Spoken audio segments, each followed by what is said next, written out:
que tem sido feito com relação a isso? Até por determinação estadual e municipal, as obras não pararam. Isso é uma discussão muito intensa no mercado há um mês e pouco, quando essa pandemia começou, justamente no sentido de saber qual é o impacto disso, expor a vida dos trabalhadores, como é que seria o eventual parada dessas obras também, porque fatalmente o desligamento de milhares de trabalhadores aconteceria. Ou seja, teria um outro aspecto aí da construção civil sendo um dos maiores empregadores e assumindo a suspensão das obras, mesmo que temporário, um número bem expressivo de trabalhadores provavelmente ia ser desligado. Então, o que as empresas acabaram assumindo foi medidas de segurança, de mitigação dos riscos nos canteiros, mas para a continuidade das obras, né? As obras vão atrasar? A gente não sabe, porque não é só o canteiro de obra, né? É uma cadeia produtiva inteira, que é o cara do cimento, da armação, é o gesseiro, é um grupo de pessoas envolvidas para o empreendimento ficar pronto. Do ponto de vista de funcionamento do empreendimento, eles estão funcionando, as incorporadoras têm brigado para que as obras consigam cumprir seus cronogramas, para que as entregas possam ser feitas, até para diminuir o prejuízo, né, do ponto de vista de prazo, entrega, rentabilidade dos empreendimentos, tanto do ponto de vista empresarial, quanto do ponto de vista do consumidor também, né? Que a não entrega no prazo seria uma outra discussão no futuro sobre a legalidade ou não da cláusula de força maior, se o cliente poderia ou não pedir o distrato, se a obra atrasou ou não.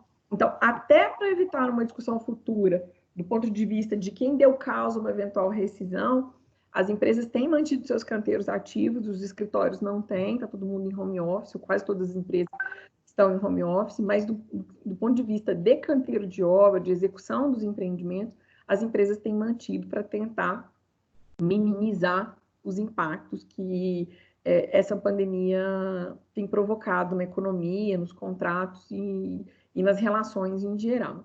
Assim, terminando aqui, eu acho que esse assunto a gente ficaria horas aqui conversando, todos nós, né? Mas que bons advogados, grandes advogados aqui, super experientes, mas eu acho que do ponto de vista da incorporação imobiliária, essa pandemia ainda vai ter muito pano para a manga aí, muita discussão, né?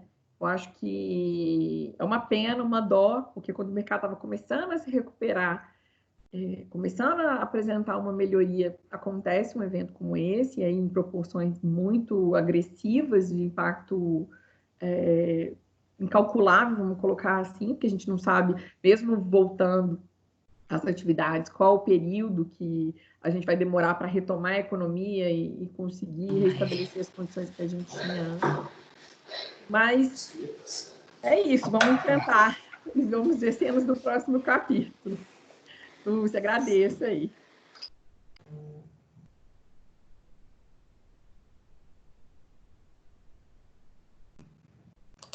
Lúcia, você está sem áudio. Espera um pouquinho. Estou sem áudio, desculpa, perdão.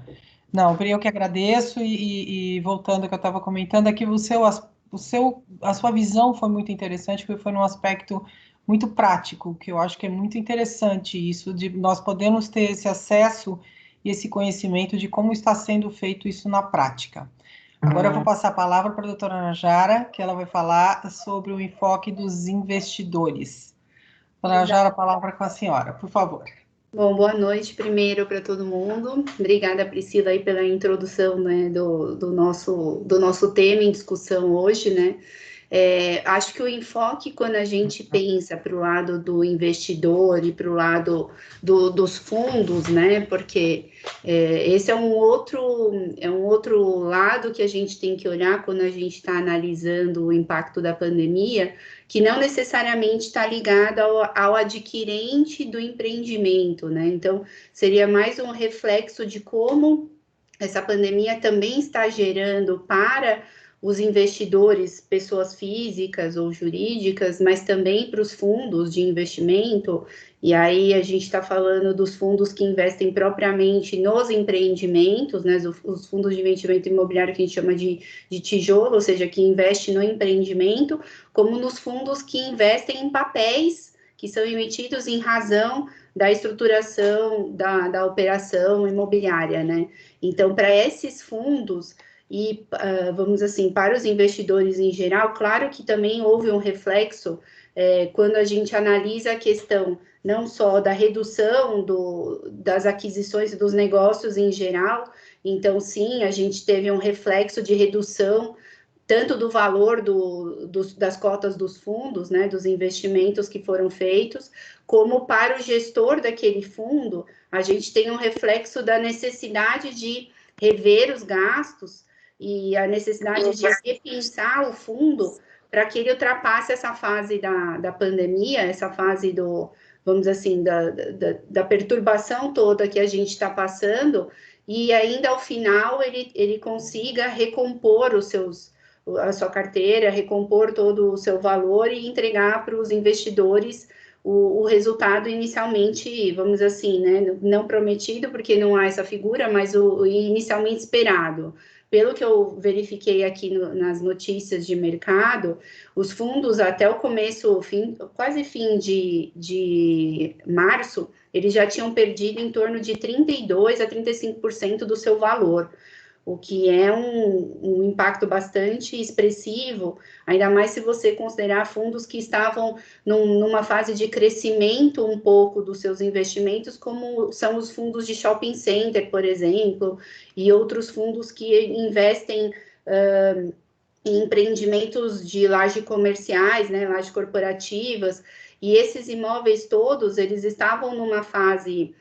vamos assim, os fundos, né, que investem nesses imóveis estavam numa fase de recuperação e de crescimento de carteira, e foram os primeiros, né, e os mais impactados com a questão do isolamento social, com a restrição toda que a gente está passando de atuação das lojas e dos empreendimentos, né?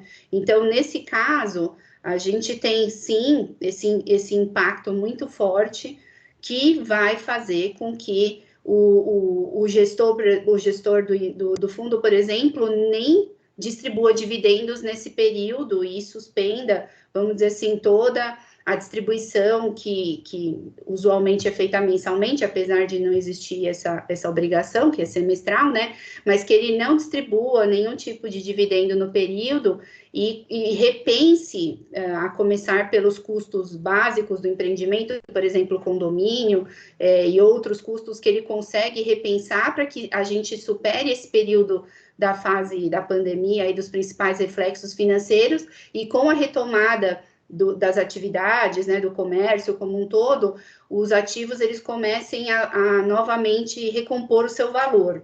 E aí isso é bastante importante, tanto para o cotista, né, que vai ter o seu dinheiro nesse primeiro momento impactado, mas depois, com a retomada que eles acreditam, né, o mercado ele acredita que até o fim do ano a gente pelo menos sinta uma retomada do mercado e da economia, e aí a gente consiga não recompor toda essa perda, mas consiga estagnar e começar a ver um crescimento do valor dos fundos, como a gente também, para o gestor, consiga sanar as despesas e todas as questões financeiras envolvendo os empreendimentos e os investimentos, para que a gente consiga retomar a atividade do mercado, que esse ano tinha uma previsão aí de ofertas primárias interessantes e que já não vão acontecer em razão de todo esse reflexo que a gente teve.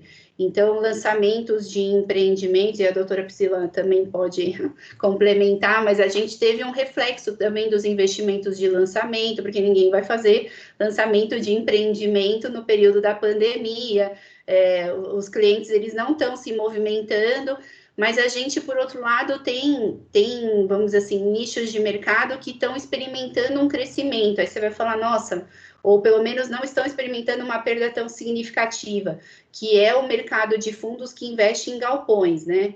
Porque, pelo que a gente pesquisou aqui do mercado, que os gestores estão dizendo é que, em razão da intensificação da venda online, da intensificação do comércio eletrônico, a gente não teve uma perda significativa nos mercados relacionados à locação de centros de distribuição, ou então os próprios contratos que já estão ativos e que possuem multas e para, vamos dizer assim, rescisórias e outras penalidades para eventual descontinuidade. Então, como eles já são contratos atípicos e com cláusulas muito mais rígidas, eles estão sofrendo menos com essa perda, vamos dizer assim, econômica para o locador, né, que tem lá seu locatário, menos impactado quando a gente pensa no comércio eletrônico, por exemplo, em centros de distribuição que trabalham com esse tipo de atividade. Então, esse é um ponto, vamos dizer assim, positivo, e que a gente, assim, não necessariamente investe nesse tipo de fundo, porque esse normalmente pode ser um fundo fechado, um fundo que não está muito aberto ao mercado, mas ele traz um reflexo econômico importante e que a gente precisaria salientar, né?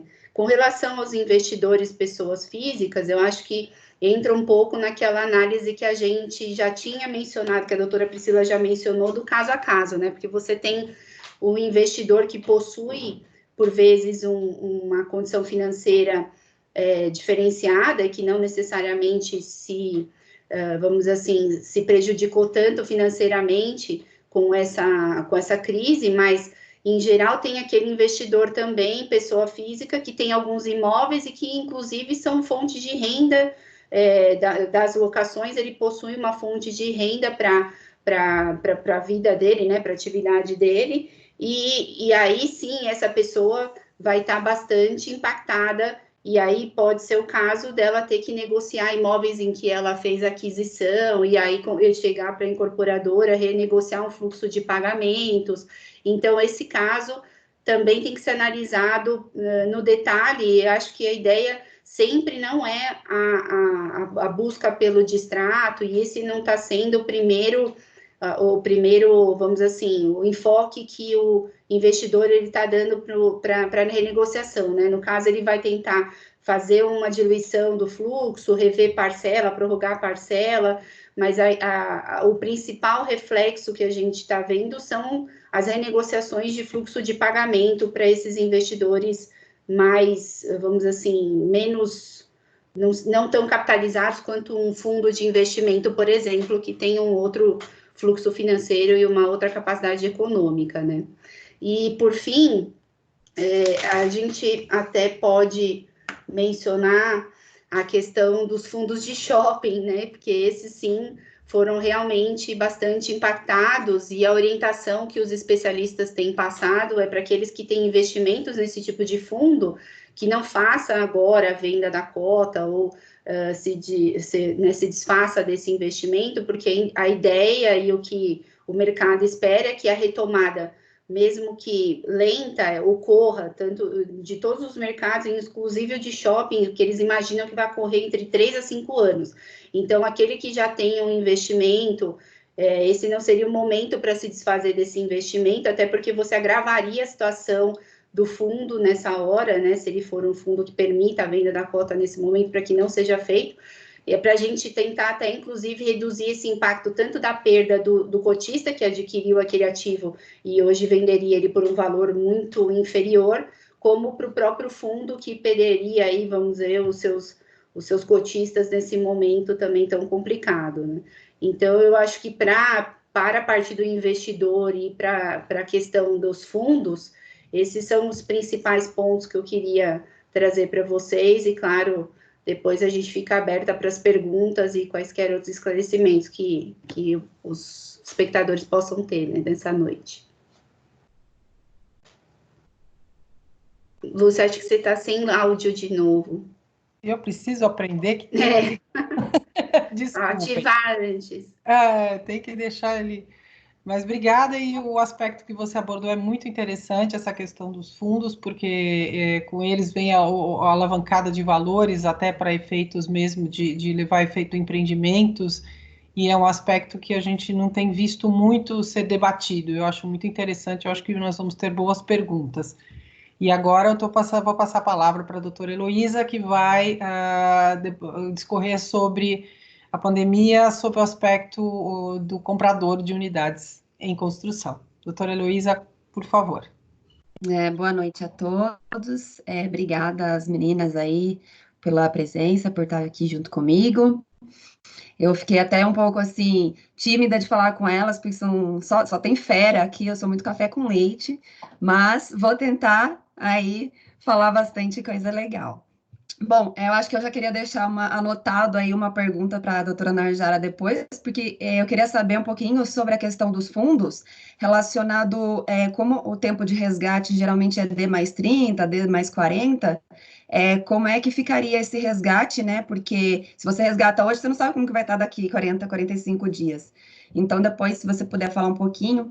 Bom, eu vou me ater, então, a falar relacionado aos adquirentes, né, de imóvel residencial, pessoa física, não aquela pessoa que está investindo, mas aquela pessoa que quer comprar um imóvel mesmo para morar, de repente, ou para colocar um filho para morar, uma mãe, enfim, não tem aquele perfil de pessoa que está comprando para investir ou qualquer coisa do tipo. Eu acho que a gente debateu bastante esse assunto e a primeira coisa que eu acho que está norteando a maioria dos advogados da área imobiliária e de outras áreas também que trabalham com contrato é que a primeira opção é sempre a negociação para prestigiar os contratos, porque a gente já viveu essa história, né, de 2014 a 2018, então acho que a manutenção do contrato é interessante porque uma vez que pedidos de distrato em massa pode provocar problema sistêmico na construção civil, quebrando as empresas, deixando outros consumidores sem receber, os próprios funcionários, né, dessas empresas vão perder seus empregos e isso acaba gerando um problema maior ainda de economia. Então, acho que a primeira coisa é que eu acho que eu entendo que todos os advogados, pelo menos os colegas que eu tenho conversado, estão com esse pensamento de cientificar os clientes de que não é uma boa opção fazer o distrato, a menos que não tenha realmente uma saída para isso. E eu pensei aqui em algumas ideias de como poderíamos operacionalizar essa questão da manutenção do contrato. A doutora Priscila já falou um pouco, né? Eu vou passar rapidamente para a gente não perder muito tempo com isso, mas eu pensei que poderia autorizar a suspensão do pagamento das parcelas sem punição e depois retomar gradativamente. Então, por exemplo, 50%, 75%, depois 100% da parcela, né? E aí isso prevendo caso a caso, de acordo com parte da incorporadora, de acordo com a situação do cliente. Eu acho que não podia ser uma solução massificada, até porque nisso daria para trabalhar. Então, assim, eu estou abrindo mão mais em favor desse adquirente, menos em favor daquele outro, para um compensar o outro, né? No mesmo ato de negociação, eu acho que seria interessante incluir um prazo adicional para a conclusão da obra.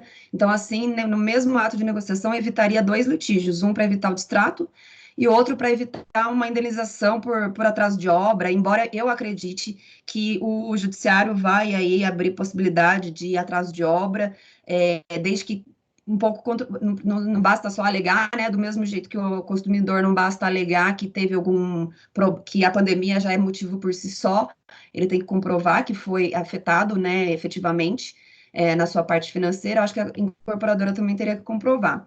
Mas eu acho que o acordo impactaria positivamente aí na imagem da empresa, né, fazendo já um belo marketing, dizendo aí que é um parceiro dos clientes, porque eu vejo que tem alguns incorporadores que não querem negociar, e acho que isso é um prejuízo não só do ponto de vista financeiro, porque o cara vai acabar destratando, porque ele não vai conseguir pagar, mas também do ponto de vista de imagem de mercado também não é bom. E eu acho que também, por fim, o distrato seria ótimo para o adquirente e para a incorporadora, porque depois que tudo isso passar, a gente não sabe como que vai ser o crédito no mercado, a gente não sabe se as pessoas vão ter dinheiro, vão conseguir aprovar financiamentos, então é isso. E então, partindo um pouco assim para a possibilidade de não haver nenhum acordo, né? Que ressalto, eu acho que não eu acho que a gente tem que brigar pelo acordo, a gente tem que brigar pela manutenção dos contratos, mas digamos que realmente não haja nenhum tipo de acordo, ou a pessoa realmente não tem como continuar pagando, e eu defendo a não aplicabilidade da lei de distrato.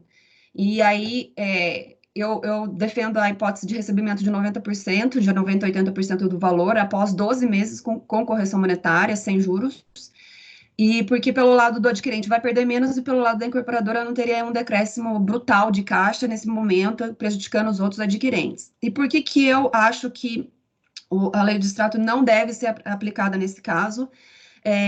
Bom, eu vou contar uma historinha rapidinha. A lei de distrato, ela nasceu como um PL 1220 de 2015, pelo deputado Celso Russomano, salvo engano, e ele previa retenção de 10% do valor pela incorporadora e devolução de 90%. E qual que foi a razão de nascer dessa lei?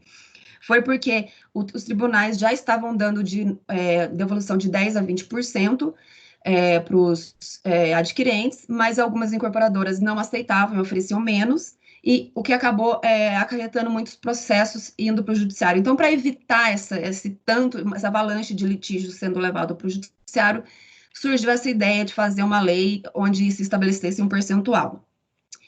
E já vou adiantar uma crítica. Eu acho que percentual fixado por lei, seja em favor do consumidor de 10%, seja o que acabou ficando em 50% mais em favor dos incorporadores, eu acho que nunca é bom porque ele desconsidera o caso a caso.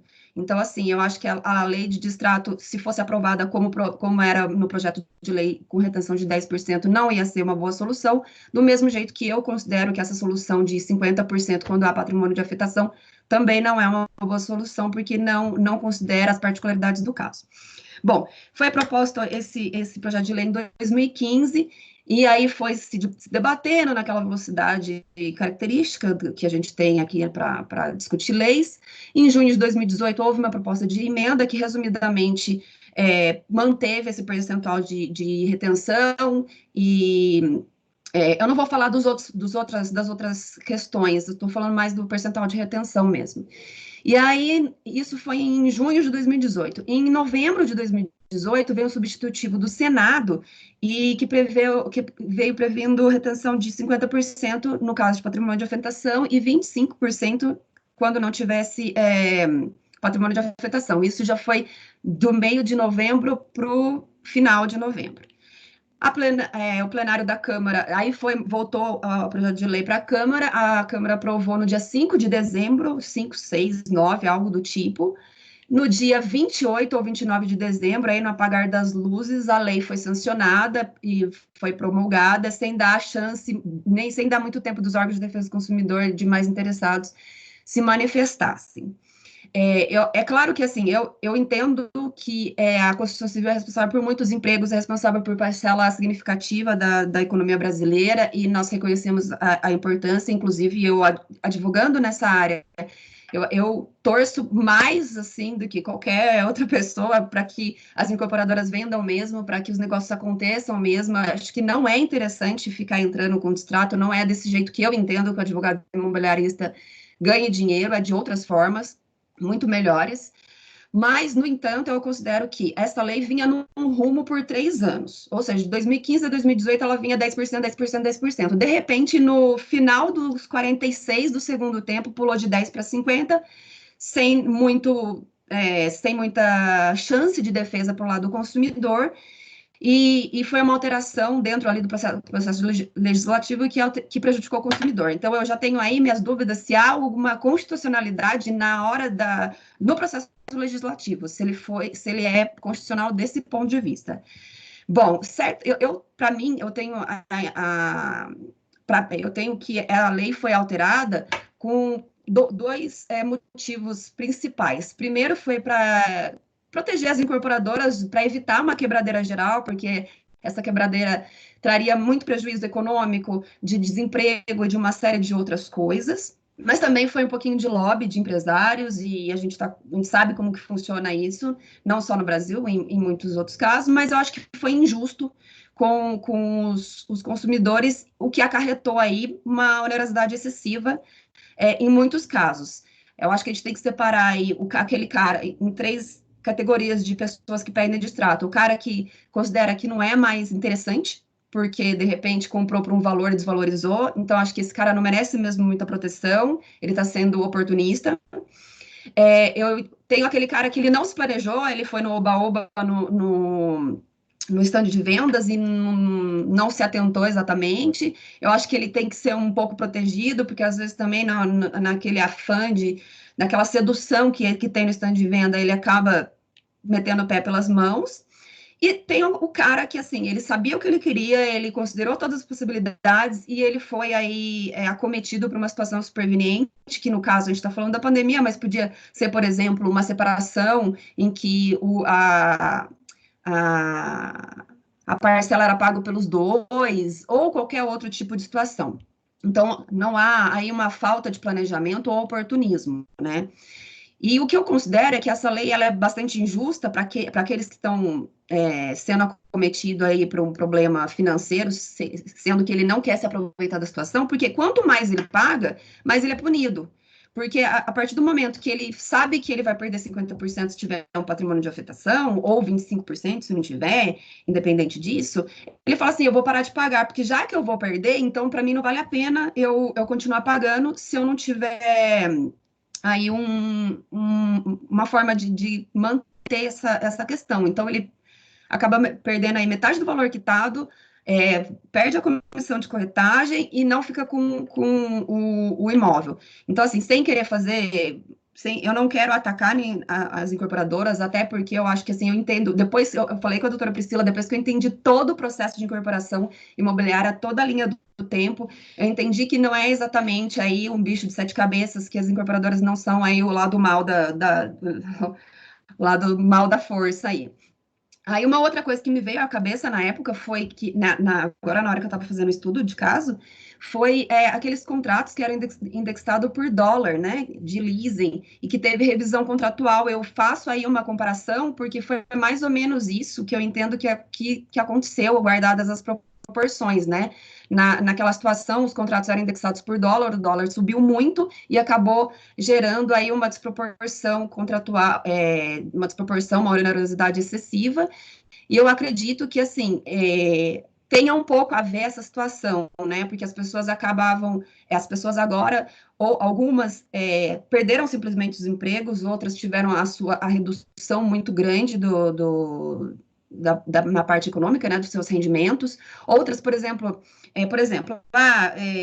funcionário público, né, ele não teve nenhum tipo de redução. Eu concordo que, nesse caso, teria que ser visto com muita cautela, mas, de repente, ele era o único da casa que não perdeu o emprego. Então, assim, do ponto de vista global ali daquele ambiente familiar, ele que vai segurar as pontas. Então, acaba que um imóvel na planta deixa de ser tão importante quanto as outras questões. E eu lembro de um vídeo que eu assisti na época do desembargador Loureiro, aqui do TJ de São Paulo, e que ele falava justamente essa questão, né, que aquela pessoa que foi acometida por uma impossibilidade superveniente de pagamento, não foi o cara que teve falta de planejamento, ou não foi aquele oportunista que achou que não é mais vantagem pagar, ele deve sim ser abrigado ali no Código Civil ou no Código de Defesa do Consumidor, né, para reduzir aí equitativamente, eu não consigo falar essa palavra, quando a penalidade for manifestamente excessiva, né? Então, eu acho que o prejuízo precisa ser demonstrado pela incorporadora, tem que juntar planilha aí do seu prejuízo, do mesmo jeito que o adquirente também precisa comprovar que ele realmente não pode manter aquele contrato. E, bom, eu acho que era isso que eu tinha para expor, que eu acho que o distrato não é solução para ninguém no primeiro momento. Eu acho que tem que lutar com todas as forças para manter o contrato, para prestigiar o contrato. Eu acho que para o mercado como um todo é uma boa solução, mas eu acho que na impossibilidade absoluta de manutenção do contrato, a lei de distratos deve ser rediscutida no caso concreto e não deve ser aplicada porque ela pode punir excessivamente alguns e outros ela pode até coroar, vamos dizer assim, né? Então, pode privilegiar. Então, eu acho que era isso que eu tinha para expor e estamos abertos aí a perguntas. Muito obrigada, doutora Heloísa. Exposição excelente, especialmente na visão do consumidor, na visão do comprador, que é o que pouco temos visto também em matéria de debates.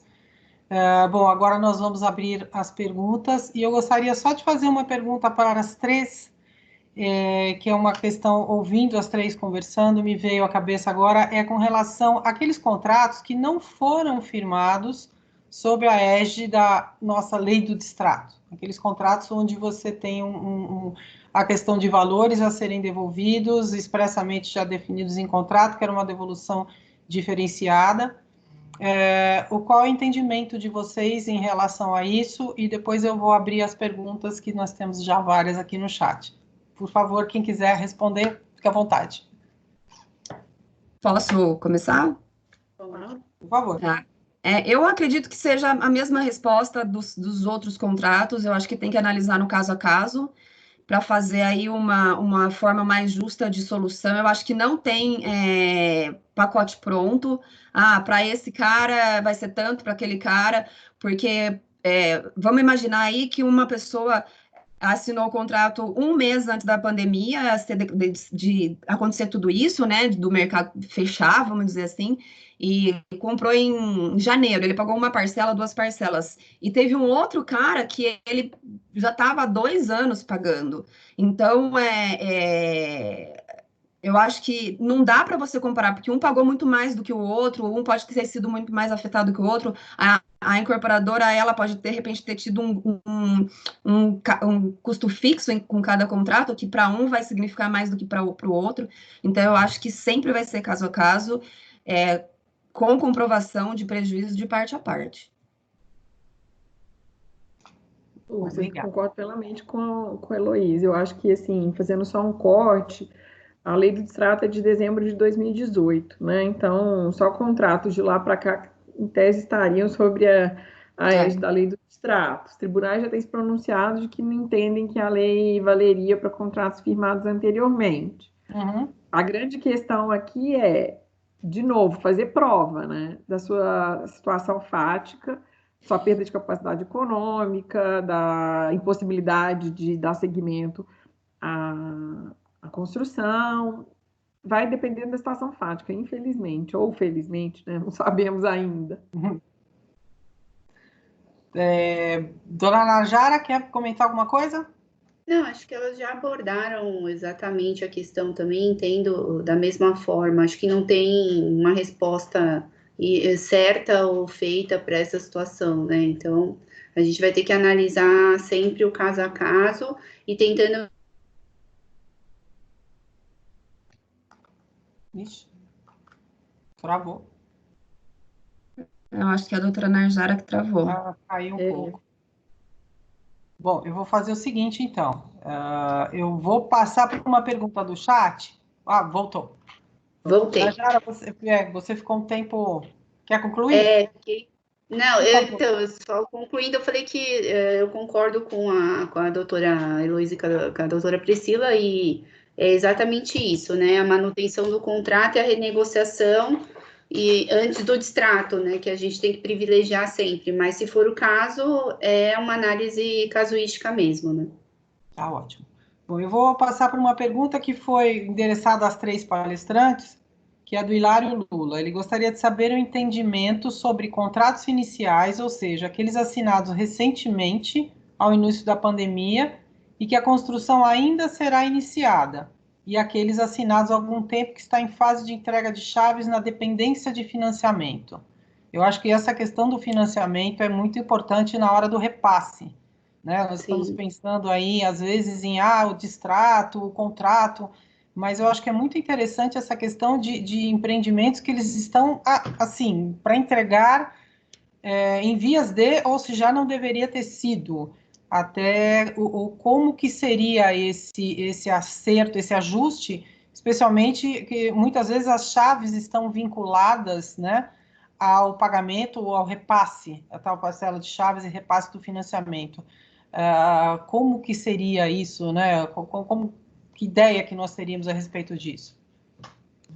Lúcia, deixa eu só dar uma contribuição aqui, que é o seguinte, eu não sei se bom ou ruim, eu acho muito bom, na verdade, essa pandemia está provocando uma revolução do ponto de vista eletrônico, digital, no mundo todo, e não diferente no aspecto que envolve o ciclo do mercado imobiliário, né?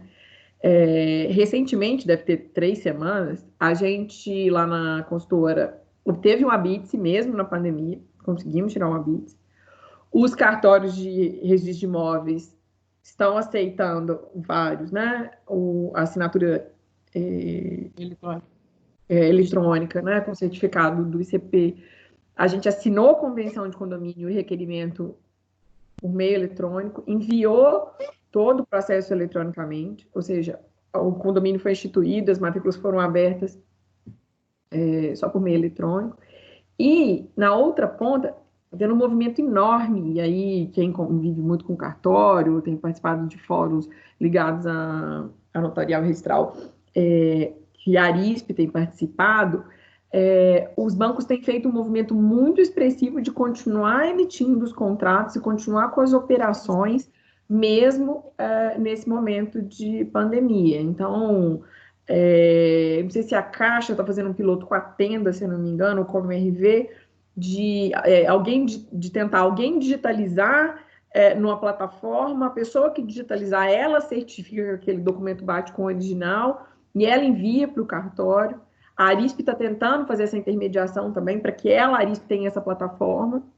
Então, do ponto de vista de direito do consumidor, de obtenção do crédito, não tenho dúvida que vai ficar mais duro, porque a gente já tem visto isso do lado empresarial. As empresas já estão começando a ter mais dificuldade para tomar crédito e os bancos têm endurecido bastante as negociações. Eu estou com algumas grandes operações lá na consultora, a gente tem discutido sobre isso.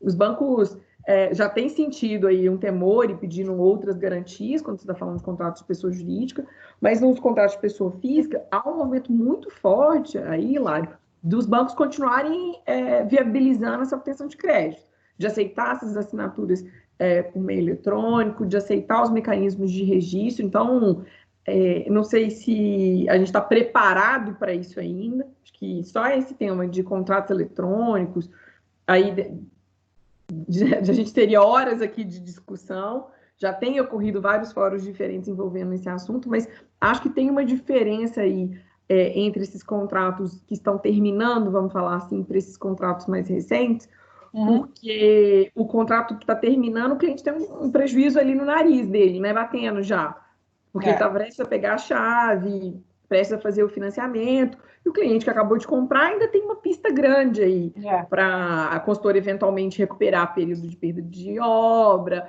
conseguir ajustar cronograma.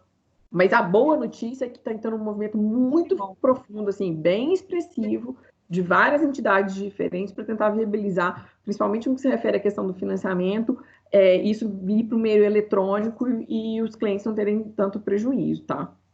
Muito bom.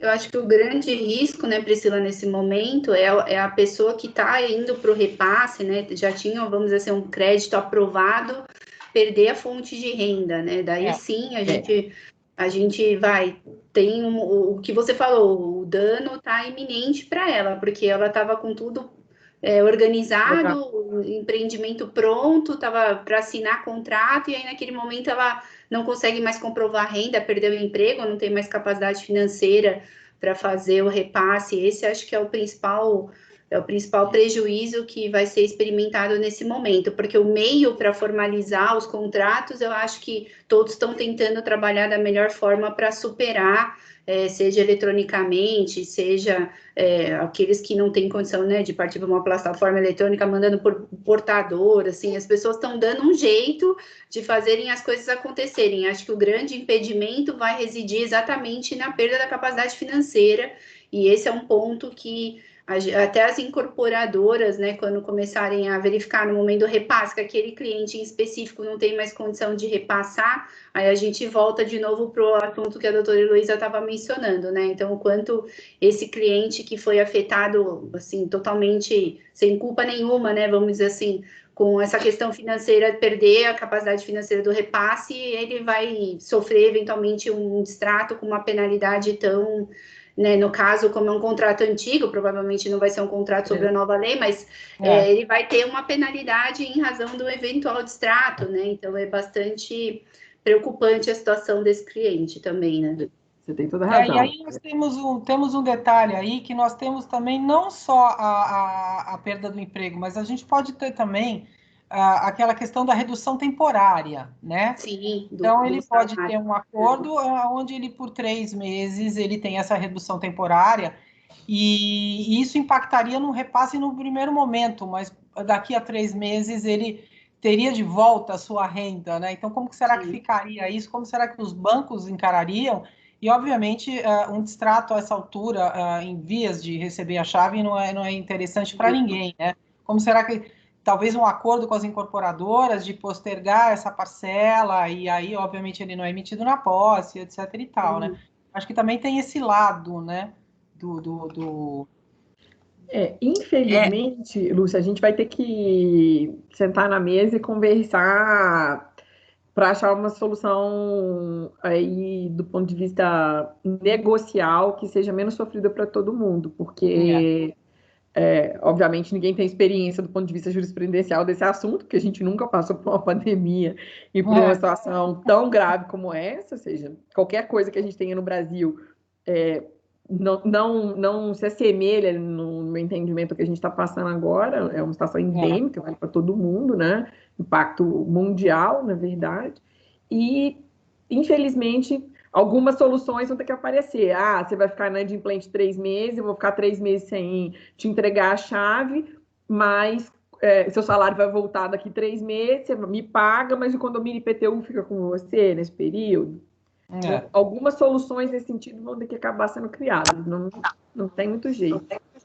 Eu acho que além disso tudo que foi colocado, né, impossibilidade de pagamento, de assinatura ali do contrato, porque não tem como comprovar ali naquele momento que consegue assumir a parcela do financiamento por qualquer motivo já exposto, eu acho que também a gente tem que lembrar que aqui, nesse debate aqui, a gente está falando de pessoas que entendem exatamente o que está acontecendo, quais são as consequências, e que a gente estuda, eu passei a estudar mais sobre contratos eletrônicos, tudo, mas a gente tem que lembrar que tem pessoas que sequer sabem mexer na internet e que não vão acabar conseguindo operacionalizar isso de forma eletrônica.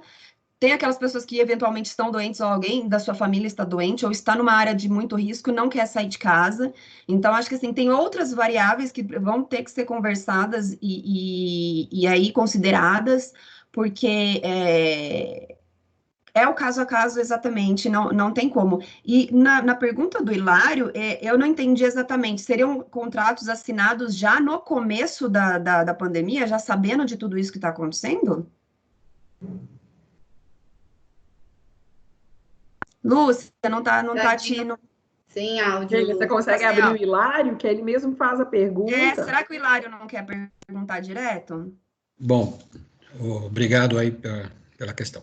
A minha pergunta era no sentido de que, veja, quando eu faço um contrato, eu fiz um contrato há 2 anos atrás, esse contrato, ele hoje, a pandemia daria, assim, olha, algo que mudou. Se eu tenho um contrato, por exemplo, assinado em janeiro ou dezembro, em que a pandemia já estava sendo, embora pequeno, anunciada pelo mundo, né? Nós tivemos o anúncio da pandemia em janeiro, salvo engano, né? Então, como que a gente trataria essa situação? Porque o que eu tenho visto dentro de vários debates é sempre a famosa e velha alegação de caso fortuito, essas coisas todas. Mas será que em janeiro, um contrato assinado em janeiro, essa tese de fortuito e de que já havia uma tendência internacional acontecendo, embora com pouca divulgação, poderia ser legado isso? Essa é a minha questão. Como nós vamos tratar os contratos novos, assim, ou seja, eu sei que está tendo uma epidemia e eu contrato com uma construtora algo que eu sei que pode vir, que a quarentena está anunciada, o consumidor teve risco ou ele assumiu um risco de contratar algo numa iminência de ficar sem trabalhar? Essa talvez era a minha pergunta. Bom, eu acho que posso só colocar mais um ponto aí para pegar todos os lados.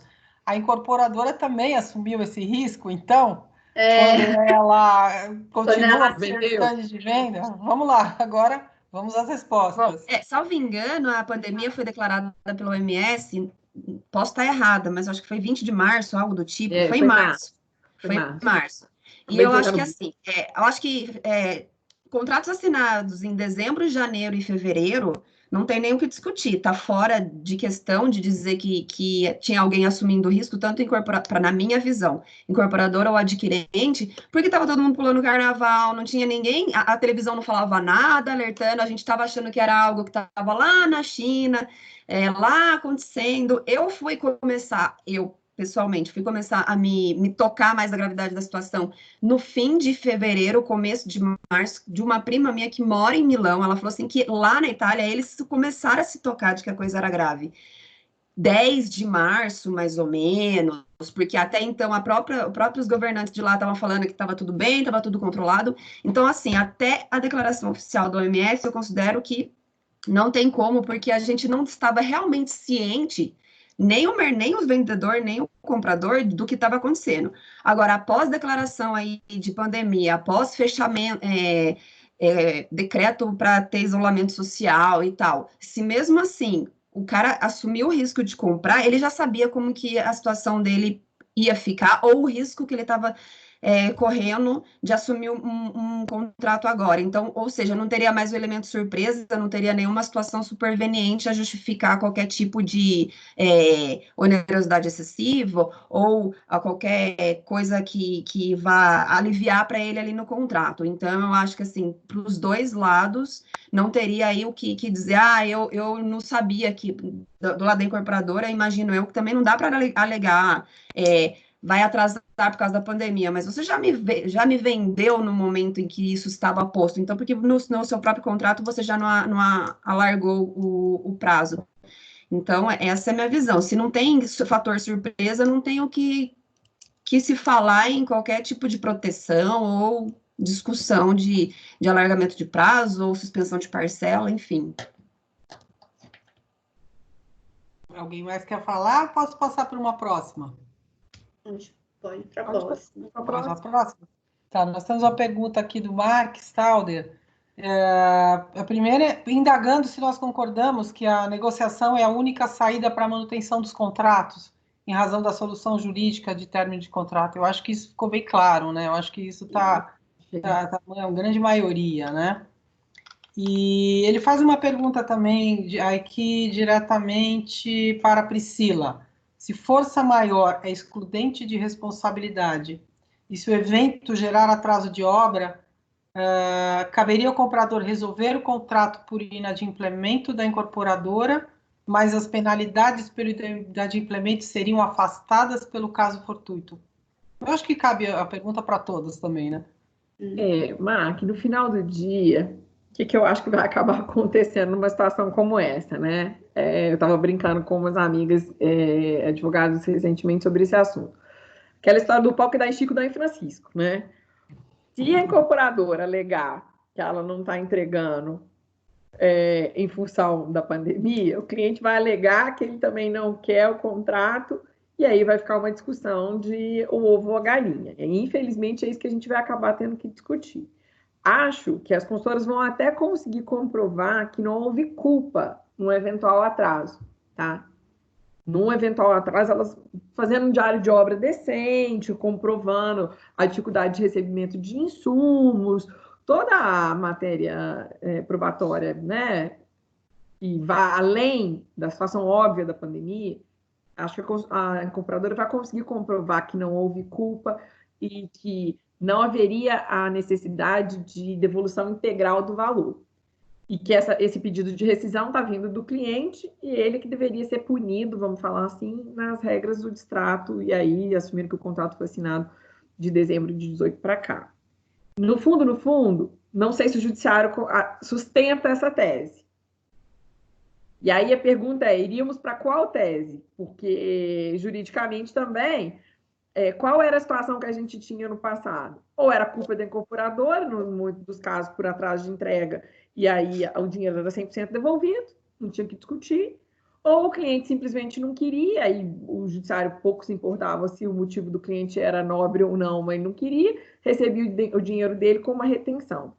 Acho que o judiciário vai para uma solução híbrida aí também, vai acabar legislando novamente vai entender que o cliente não quer o contrato como se ele estivesse numa situação típica de distrato e vai fazer uma retenção.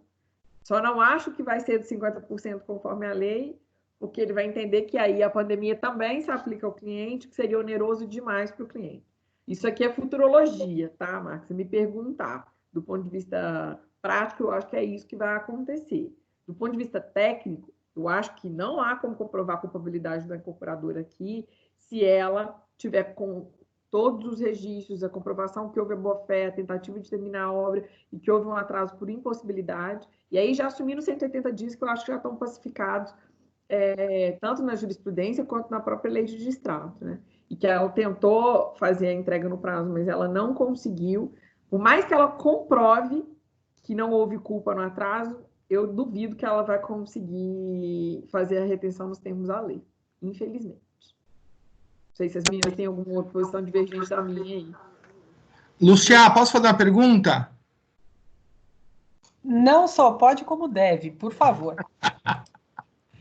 Acompanhando aí a professora Priscila, nessa questão aí da incorporadora, a minha pergunta é: como a incorporadora prova que ela cumpriu ou que ela está cumprindo rigorosamente o prazo de obra, o cronograma de obra, se esse documento não é levado a publicidade nenhuma para o cliente? Como é que ela faz essa comprovação? Ou eu só vou saber se a obra está atrasada na data contratada? Kiko, ótima sua pergunta, só que tem uma vírgula aí nela. Tá? Já comentamos antes aqui desse webinar a respeito do patrimônio de afetação. Tá? Empreendimentos que têm patrimônio de afetação têm comissão de representantes. As informações do cronograma físico da obra e financeiro, macrofinanceiro, são passadas a essa comissão que serve aí, nesse momento, como a lei trouxe a prerrogativa de ser um fiscalizador dessa informação. Então, obras com patrimônio de afetação, a comissão de representantes sabe se a obra está atrasada, se ela não está atrasada, se os recursos estão sendo direcionados no fluxo correto ou não. Então, acho que tem que ter um corte aí. Nas obras que não são submetidas ao patrimônio de afetação, sim, tem o risco do cliente descobrir que a obra está atrasada só na véspera de ser recebida. Do ponto de vista da incorporadora, como ela comprova que ela tentou entregar a obra? Ela tem bons registros, não tem jeito. Aí, esses registros, de fato, eles não são públicos e não são levados a conhecimento dos clientes. Um empreendimento que é construção por preço fechado, né, um grupo de investidores, essas informações, de fato, não são levadas a conhecimento do cliente e ele corre esse risco de descobrir só na véspera, sim. Mas vale uma vírgula que empreendimentos submetidos a patrimônio de afetação, e lembrando, quase todos têm sido submetidos a patrimônio de afetação, porque os bancos têm exigido. Não é nem prerrogativa da incorporadora do eu quero fazer, eu acho que implicaria mais lisura no meu processo com os meus clientes, não. Os bancos têm exigido o patrimônio de afetação para que haja liberação das medições e que para o PJ possa ser contratado, e nesses casos, essas informações são prontamente disponibilizadas à comissão, e os clientes quiserem ter acesso, estariam pedindo para a comissão de representante que recebe os relatórios trimestrais, tá? Priscila, deixa eu fazer só uma... Não, eu só ia comentar. Nas obras financiadas, ainda que sem patrimônio de afetação, nós temos a fiscalização do próprio banco, né? Então, todas as obras financiadas, existem as medições mensais e a sequência do cronograma, se não for seguida, o valor da parcela mensal do cronograma não é liberado. Só mais uma vírgula. Fazendo uma outra vírgula, antes da doutora Lúcia passar para as outras questões, poderia a incorporadora averbar o patrimônio de afetação pós-pandemia, já prevendo uma situação de distrato em massa, de rescisão em massa, né? Eu não gosto de falar de distrato, porque distrato é acordo de vontades, é desfazimento da avença, né? vamos falar de forma correta, Técnica, né? Que fica essa situação, doutora Priscila, a averbação superveniente do patrimônio de afetação para justificar eventual retenção aí de 50% do valor. Kiko, sendo muito sincera aqui, primeira coisa, a lei não foi muito feliz na hora que ela trouxe a previsão do patrimônio de afetação. Então, o incorporador pode fazer a qualquer momento. Inclusive, logo quando ela foi instituída, começaram a fazer muito no final da obra, principalmente aquelas incorporadoras que mudavam a chave tributária para a tributação mais cara, mais expressiva, na véspera do repasse, para justamente usar o RET e ter um benefício tributário. Então, o legislador foi infeliz, deixou essa prerrogativa para ser feita a qualquer momento. Então, a pergunta é, se o incorporador quiser entrar hoje, pós-pandemia, com esse pedido de instituição do patrimônio de afetação, ele pode? Pode, porque não tem nenhuma vedação legal. O legislador não trouxe nenhuma vedação nesse sentido. Segunda pergunta, instituir o patrimônio de afetação e já trazer nele uma previsão de distrato em massa ou eventuais situações aí que forçasse o caso que já trouxesse o caso do fortuito, do força maior, eu acho que não teria a menor validade. Sinceridade, não vejo nenhum escopo legal que respaldaria isso. Se esse empreendimento ainda tivesse submetido ao prazo de carência, eu acho que ele poderia alegar o prazo de carência, a impossibilidade de ter vendido o número X de unidades que ele se propôs a vender, mas nenhuma relação do distrato com o patrimônio de afetação, não.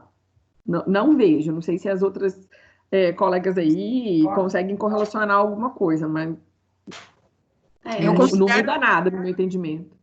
Eu considero, inclusive, que seria, se fosse esse o propósito, né, do patrimônio de afetação, seria seria uma fé, porque, assim, o incorporador detém o conhecimento das consequências do patrimônio de afetação, os adquirentes não, então, eu acho que isso teria que ser levado, para ter alguma validade, teria que ser levado de maneira muito clara e didática ao adquirente, para que ele soubesse quais são as consequências disso, quais são os benefícios e quais são os prejuízos, e ele teria que concordar. Eu acho que isso é um aditivo contratual, nesse momento considerado, né? Muito embora a lei preveja a possibilidade de fazer a qualquer momento, eu acho que se ficar claro aí que foi para se beneficiar em detrimento ali do adquirente que já tinha contratado numa outra situação, eu acho que dá para invalidar, sim. Mas, Elô, mas a questão aí é o seguinte, é um direito potestativo da incorporadora a averbar o patrimônio de afetação. Ela não precisa de anuência, nem conhecimento do cliente. Após a averbação, é direito da incorporadora. Não, eu concordo disso, mas a lei trabalha com boa-fé entre os contratantes e outros princípios. Então, se qualquer movimento da incorporadora, ainda que amparado em lei, fere qualquer tipo de princípio do contrato, eu acho que sim, pode ser invalidado. É o meu posicionamento. Mesmo que ele possa fazer isso. Só fazer um corte aqui. Eu acho que tem que fazer um corte aqui. Uma coisa é a instituição do patrimônio de afetação a qualquer momento. Isso não diz respeito em nada ao cliente. Isso não é voluntário dele concordar ou não concordar. Isso é uma parte da pergunta que o Kiko fez. A outra parte é o registro do patrimônio de afetação com o intuito de amanhã ou depois chamar um distrato ou uma situação prejudicial ao cliente. Eu não vejo que tenha nem possibilidade de respaldo legal para ele fazer isso, Kiko. Eu acho que o ponto do Kiko é a alteração da fração, né, Priscila? Acho que de retenção, né? Mas a gente sabe que, entendeu? O ponto dele é que, assim, uma vez que eu faço a averbação do patrimônio de afetação, eu mudo, eventualmente, o percentual de retenção aplicável ao contrato. Mas, claro que primeiro a gente precisa estar falando de um contrato posterior, né, a dezembro de 18, e eu acho que ficaria muito claro para qualquer adquirente depois questionado no judiciário a alteração da retenção se a averbação foi feita recentemente. Então, na Assembleia, de instalação do patrimônio de afetação, claro, o incorporador deve dar informação, que é o que eu acho que a Heloísa estava mencionando, então, sim, a gente deve dar publicidade sempre que for instituir o patrimônio de afetação para os adquirentes na Assembleia, que nem muitas vezes é frequentada, né, Priscila, como a gente estava falando, mas a oportunidade de explicar o que é e quais são os reflexos é na Assembleia, então, a qual o adquirente deveria comparecer, por ser, sim, um direito da incorporadora de instituir, mas não necessariamente a alteração desse percentual, se ficar claro que aumentou o número de distrato, a incorporadora foi lá e se movimentou para meramente fazer essa averbação e aplicar um percentual mais favorável a ela, aí é o que você mencionou, né, Luísa? É total má fé, e aí o adquirente tem que procurar, se o caso, a via judicial para desfazer essa, vamos dizer assim, esse entendimento aí. E a gente também não pode esquecer uma coisa, se me permitem, com relação a esse percentual, quando foi instituída a alteração da 4591, ela estabelece claramente que o quadro resumo do contrato deve conter todas essas questões, especialmente com relação, porque a devolução e a sua forma, né? O 50% ele não é um número, ele é até. Então, isso vai ter que estar regrado no contrato. O fato de não ter essa regra no contrato, e ele instituir o patrimônio de afetação posteriormente, o que ele vai conseguir com isso é o momento de devolução de valores, né? Mas eu acredito que se ele não estabeleceu no compromisso de venda e compra esse percentual e essa diferenciação, não sei se ele consegue aplicar também. E aí a questão do consumidor também demonstrar uma má-fé, por essa questão de se aproveitando de um período aí de pandemia e essa a coisa toda que está acontecendo no país, como bem foi dito, o equilíbrio e a boa-fé entre as partes contratantes, né? Narjara, agora que eu entendi a questão, eu vou fazer até uma nuance. Independente da pandemia, acho que o cliente vai alegar, ele teria todo o escopo para alegar que no momento que ele adquiriu o imóvel, ele comprou um risco A. Se a incorporadora instituiu o patrimônio de afetação posteriormente e que implicava um risco B, ele não aderiu a esse risco. Acho que, se eventualmente o incorporador institui, isso vale para qualquer incorporação, instituir o patrimônio de afetação posterior, só vale para os novos adquirentes, os anteriores não valem. Você não consegue retroagir, né? Simples assim. Porque, via de regra, você faz constar no próprio contrato, né, que poderá ou fará, então você já tem toda a regra, né? Tem toda a regra. Em relação ao patrimônio de afetação, só uma última pergunta que está aqui no chat, que agora não está entrando e eu queria fazer para vocês, que é um comentário que fala a questão de ter patrimônio de afetação, mas não ter a comissão de representantes. É da Juliana. Ela fala, eu já vi empreendimentos que o memorial falava da afetação, mas não foi eleita a comissão. Como fica nesse caso? Só para a gente fechar o patrimônio. Tá, Pri? Ela não... Engraçado que a gente... inteira agora. Futurologia, a gente fez essa previsão que essa pergunta viria, né, Luz? De novo, né? O legislador foi infeliz novamente. Além de não colocar prazo, né, da opção ou não pelo patrimônio de afetação, também não colocou prazo para que a Assembleia, para a eleição da comissão de representantes fosse feita, né? É claro que fica configurado uma fé da incorporadora, se passa lá 30 dias, 40, 60, 90, e não faz, fica um negócio um pouco escuso, né? O que as empresas têm feito? Aí só a título de curiosidade. Tem chamado o patrimônio de afetação depois que a carência passa. Por quê? Não vou instituir um grupo de pessoas sem saber exatamente se o empreendimento vai. Alguns empreendimentos que são muito bem vendidos no lançamento, nem esperam 180 dias, porque já sabe que não vai desistir da incorporação mesmo, e aí chama um período inferior a 180. Mas o cenário em que a incorporadora instituiu o patrimônio de afetação, a pessoa nem perguntou, mas adere ao RET e ainda não chama a Assembleia, eu acho que deixa a incorporadora numa exposição com pandemia ou sem pandemia, tá, gente? Enorme.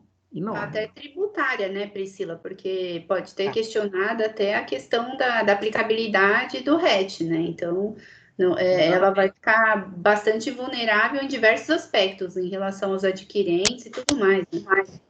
E fazendo só uma observação, nem todo mundo tem Priscila como advogada da incorporadora, né? Tem muito incorporador que não tem advogado, tem muito incorporador que tem um advogado que é generalista, não entende nada do assunto. Então, assim, às vezes não faz patrimônio de afetação, porque não sabe mesmo, ou faz patrimônio de afetação, mas não chama a assembleia, que seria obrigação dele, né, para formar ali a comissão, e às vezes chama a comissão, que é uma coisa assim, que até uma dúvida minha, porque eu nunca vi uma chamada para a comissão de representantes. Eu gostaria até de fazer essa pergunta para a Pri. Como que isso é colocado para os adquirentes? Eles têm ciência da importância do que é uma comissão? Eles sabem o que eles têm que fazer? Porque você anteriormente disse que ninguém vai, né? E não vai porque é totalmente desinteresse ou porque não entende o que é uma comissão? Então, no fundo, Heloísa, é porque as pessoas compram os apartamentos, compram os imóveis na planta, salas, lojas, não tem a menor ideia.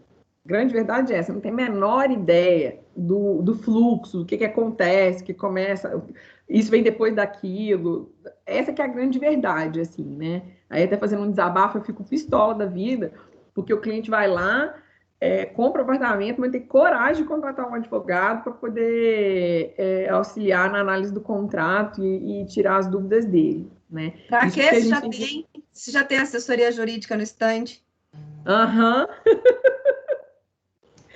Mas eu fico pistola da vida com isso, porque se a gente estiver falando de apartamentos de baixo padrão, faixa 1, faixa 2, isso é um outro público, né? Mas falando de MEP, médio alto padrão, eu fico brava da vida, porque a pessoa que compra o bem mais caro que ela vai ter na vida dela, a média de troca de bem imóvel no Brasil é baixíssima, não chega a 1,7, né? Tem país na Europa que o cara troca de apartamento 4 vezes na vida. Aqui no Brasil, você tem 5% da população brasileira que tem condição de comprar um apartamento.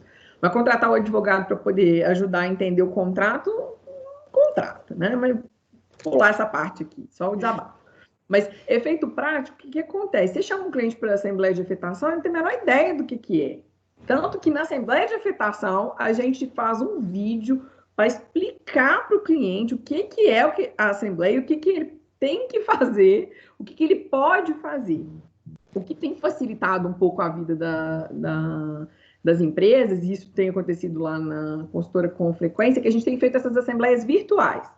A gente conseguiu fazer uma plataforma, as votações, conseguir registrar no cartório, fazer toda a instrumentalização para dar validade jurídica para esses eventos, e aí tem aumentado a quantidade de gente participando. E aí o cliente lá na Assembleia Virtual, como a gente está aqui, ele recebe as mesmas informações que ele receberia na Assembleia pessoalmente. Mas a grande verdade, respondendo a sua pergunta, é que a incorporadora que conta para ele que ele tem o direito de fiscalizar, conta para ele que ele tem o direito de receber trimestralmente os balanços, o direito de questionar se alguma eventual situação fugir à normalidade. Então, o cliente é chamado para essa assembleia. Se ele vai comparecer eletronicamente ou fisicamente, aí já é outra coisa. Mas as empresas mandam para os clientes convites para eles poderem participar e poder ter acesso a esses dados, entendeu? É que eu entendo que, assim, o mero convite, ele não cumpriria ali o Código de Defesa do Consumidor na parte que fala que a informação tem que ser clara, precisa, não sei o quê, mas se você falou que tem um vídeo que explica tudo direitinho, eu acho que aí sim cumpriu aí o fim do Código de Defesa do Consumidor, que realmente protegeu o hipossuficiente nesse caso de informação, independente se é alto padrão ou não, o complexo, o negócio de incorporação imobiliária é uma coisa muito grande, muito complexa, então, assim, precisa realmente ter ali, pegar na mão e falar e contar para ele o que precisa ser feito. Sim. O Kiko ia falar alguma coisa? Eu ia fazer 2 perguntas. Pri, nessa assembleia de instalação aí da comissão de representantes, a lei fala que precisa 3 adquirentes no mínimo. E se eles não quiserem? Porque uma coisa né? A pessoa compra, mas ela fala, não, eu não quero participar. da comissão, e se você não tem essas 3 pessoas caridosas que queiram participar da comissão de representantes, você nomeia quem? Nomeia 3 representantes ad hoc, ou você contrata as expensas da incorporadora um síndico, 3 síndicos profissionais? Que eu estava contando para as meninas aqui antes da gente começar a live, que a gente já teve experiência de empreendimentos que tinham 300 apartamentos vendidos, que apareceu, acho que meia dúzia de clientes. Dá até uma tristeza, né? Porque a gente fazia o presencial, o cliente não tinha conhecimento do que era, né? Porque eu acho que a Assembleia de Instalação de Condomínio vai todo mundo que ele sabe que tem festa e que ele vai receber a chave. Acabou. Né? Eu acho que todo mundo pensa, acabou, entregou, graças a Deus acabou. Mas o de afetação, os clientes realmente não sabem. Eu nunca tive nenhuma experiência de que não tivesse pelo menos uma pessoa para poder assumir. A gente acaba convencendo, quando esse quórum pequeno que tem lá, que essas pessoas podem até renunciar posteriormente, mas é importante que a gente precisa daquela ata, precisa que seja instituída a Assembleia, mesmo que eles amanhã ou depois não queiram continuar exercendo a atividade. Eu, Priscila, nunca tive a experiência de uma Assembleia em que não houve eleição de pelo menos uma pessoa no conselho. Eu nunca tive essa experiência. Mas a lei fala 3. Eu não posso deixar de instaurar porque um quis e os outros 2 não quiseram, né? Minha opinião como advogada, né? Tá. Isso não impede amanhã ou depois de outras pessoas do condomínio, se quiserem participar, entrarem depois. Não impede, pelo contrário. Quanto mais gente estiver fiscalizando lá, eu acho que quem está na comissão se sente mais seguro que não está sozinho, não está vendo as informações sozinho, mas depois não vai ser responsabilizado. Mas eu nunca tive essa experiência de não instalar uma assembleia de comissão de morador, de representantes.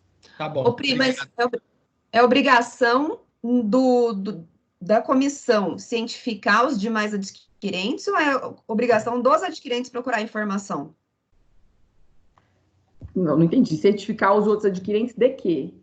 De andamento de obra, de atraso de obra, eventualmente de uma negociação com a incorporadora de dilação de prazo para entrega, qualquer tipo de coisa. Não, essa informação... Pode falar. Não, que a comissão de representantes não tem esse poder de negociar dilação de prazo de obra nem nada. Ele é a fiscal, né? Ela vai fiscalizar todo mundo, né? O que acontece, Elo? Para não ter algumas informações publicadas, disponibilizadas para todos os clientes, esse grupo de pessoas recebe o relatório trimestralmente. Então, se você eventualmente comprar um apartamento e quiser ter esses dados, a comissão vai te informar diretamente, você pode perguntar para ela. Agora, questões mais complexas, como atraso de obra, mudança de eventual memorial descritivo, o embargo da obra, tudo isso tem que ser informado pela construtora, pela incorporadora ao adquirente. A comissão também, mas não é a comissão a responsável por passar essa informação para frente, não. Continua de responsabilidade da incorporadora.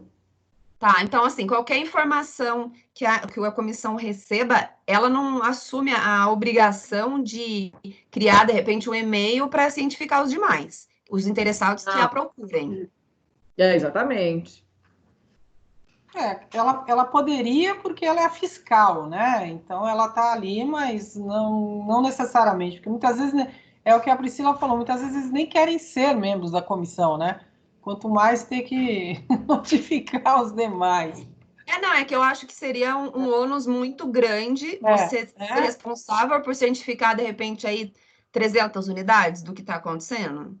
Mas nesse momento de pandemia, se nós formos ver, a comissão ela teria um papel muito importante com relação a essa questão de prazo de obra, né? Porque ela poderia ser um canal.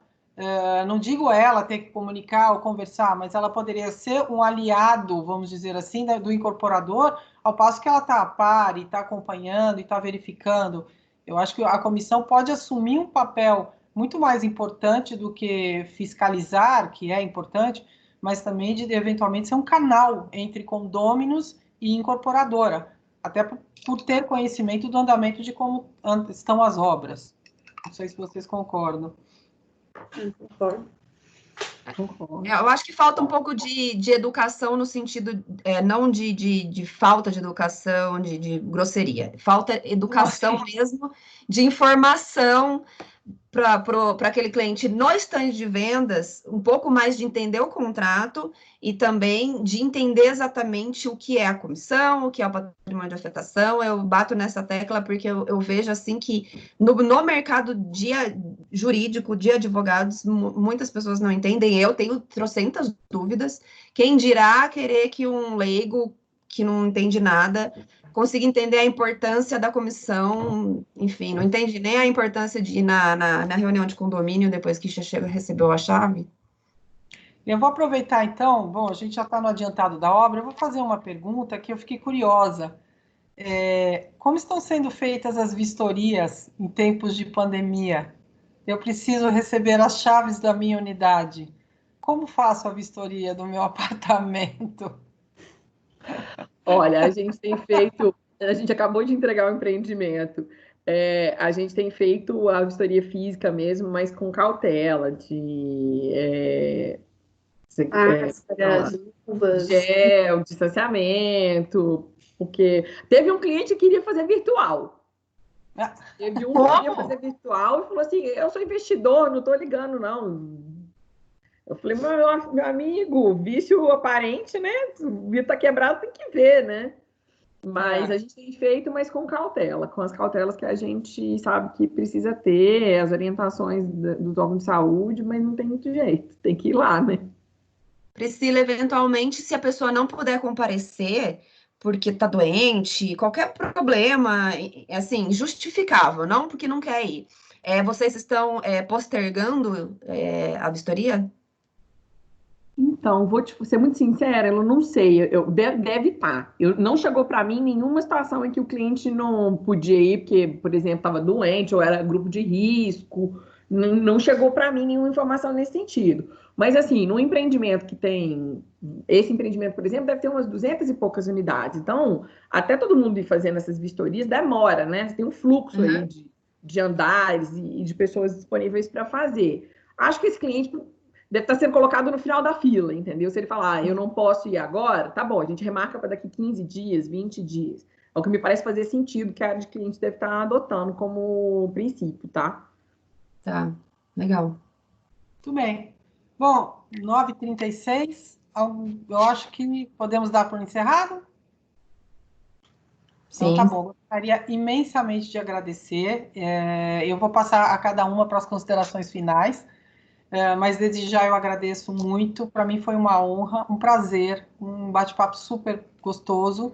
E depois, ao final, eu acredito que o nosso presidente vai dar uma última palavra. Então, meninas, por favor, e eu agradeço demais. Boa noite para todos. Começo eu? Minhas queridas, posso... minha parte agora, doutora Lúcia? Podemos fazer o seguinte, as meninas falam e o presidente encerra? Tá bom. Então, vamos lá. Então, pela ordem, vou me prontificar primeiro.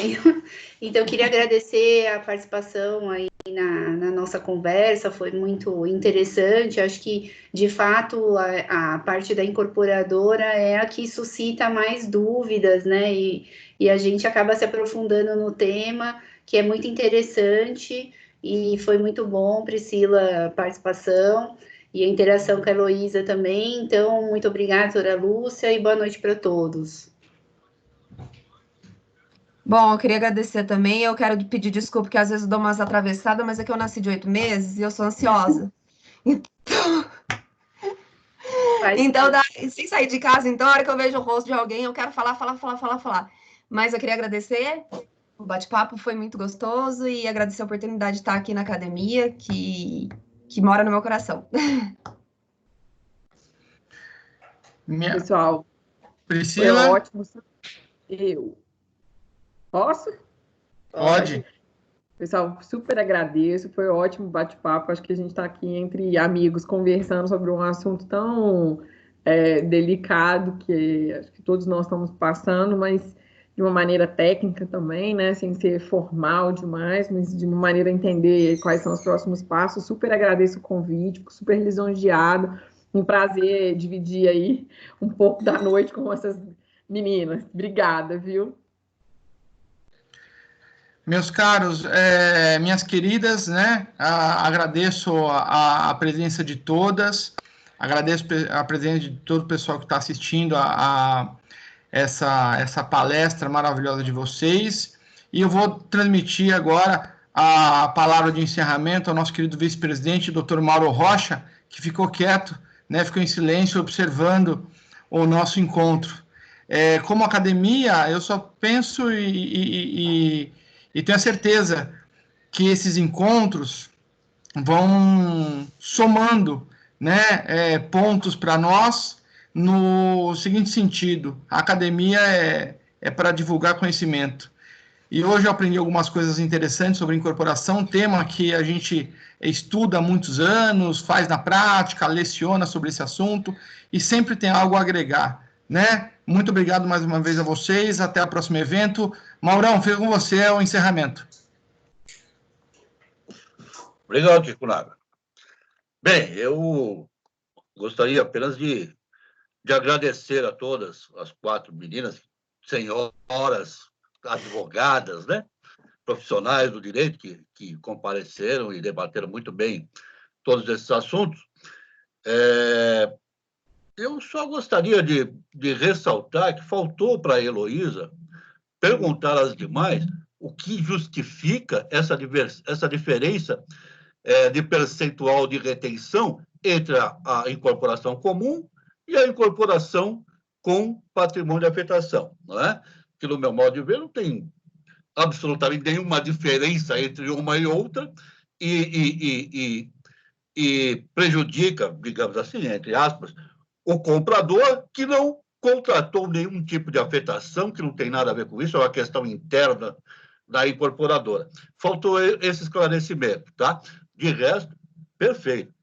Nós aprendemos muito nesta noite e espero que nós possamos continuar estendendo aí as considerações sobre as incorporações com a presença de vocês, todas. Tá bom? Muito obrigado. Obrigada. Obrigada. Boa noite. Depois eu vou perguntar para elas. Pode deixar. Obrigado.